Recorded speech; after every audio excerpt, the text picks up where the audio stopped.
आज हम लोग क्या डिस्कस करने वाले हैं, तो इस पे बात कर लेते हैं। तो आज हम लोग डिस्कस करने वाले हैं जो आपकी सीरीज हो जाती है पवन, और आपका सब्जेक्ट हो जाता है सामाजिक अध्ययन का कक्षा शिक्षण। इस पर डिस्कस करेंगे। सो आप लोग वीडियो में लास्ट तक बने रहिएगा, वीडियो को बिल्कुल भी स्किप ना कीजिएगा, क्योंकि हर एक चीज आप लोगों के लिए बहुत ही ज्यादा महत्वपूर्ण हो जाती है, ठीक है ना। तो अगर अभी तक आप लोगों ने चैनल को सब्सक्राइब नहीं किया है तो प्लीज सब्सक्राइब कर लीजिएगा, बेल आइकन को प्रेस कर लीजिएगा, और सेशन पसंद आए तो लाइक भी जरूर कीजिएगा। तो चलते हैं, आज की सीरीज का जो फर्स्ट नंबर क्वेश्चन हो जाता है उसको देख लेते हैं। इसमें क्वेश्चन आपका हो जाता है, क्रेटर किसे कहते हैं। तो क्रेटर ज्वालामुखी में निर्मित शंकु के ऊपरी भाग को क्या कहा जाता है, तो क्रेटर कहा जाता है। और भूकंप किसे कहते हैं, भूकंप की तीव्रता मापने के लिए किसका प्रयोग किया जाता है। तो भूकंप जब आंतरिक शक्तियों के कारण पृथ्वी की सतह अचानक कंपित होती है तो उसे क्या कहा जाता है, तो भूकंप कहा जाता है। और भूकंप क्या है, तो ये प्राकृतिक आपदा में आता है, लेकिन इसके जिम्मेदार कौन हो जाते हैं, तो मनुष्य भी इसका जिम्मेदार है। और बहुत ही यानी कि कहने का मतलब है कि ये जो आपदा आती है तो कुछ तरीके से मनुष्य जिम्मेदार है। कैसे हो जाता है, तो मैं बताती हूँ आप लोगों को कि जैसे भूमि की खुदाई हो रही है, जहाँ पे भाई शॉर्ट रास्ते निकाले जा रहे हैं, कहाँ से, भूमि की खुदाई करके, है ना। और भूमि से ऐसी कोई चीज नहीं जो प्राप्त नहीं होती है, तो उसकी इतनी खुदाई हो रही है, इतनी खुदाई हो रही है, जिससे क्या हो जाता है कि भूमि जो है वो कंपित होती है।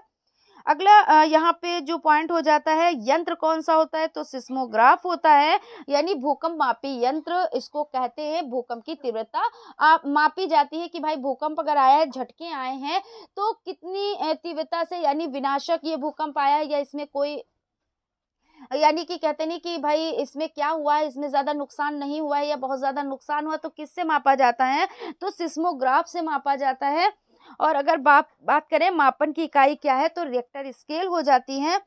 अगला क्वेश्चन है, अपशिष्ट किसे कहते हैं। तो अपशिष्ट का मतलब होता है जैसे आपने कोई चीज यूज की और उसके बाद उसमें जो पदार्थ बचता है, तो वो क्या होता है, वो अपशिष्ट होता है। जैसे कारखानों से निकलने वाला या उपयोग करने के पश्चात जो चीजें क्या होती हैं, शेष बच जाती हैं, तो उनको क्या कहा जाता है, उनको अपशिष्ट पदार्थ कहा जाता है, ठीक है ना।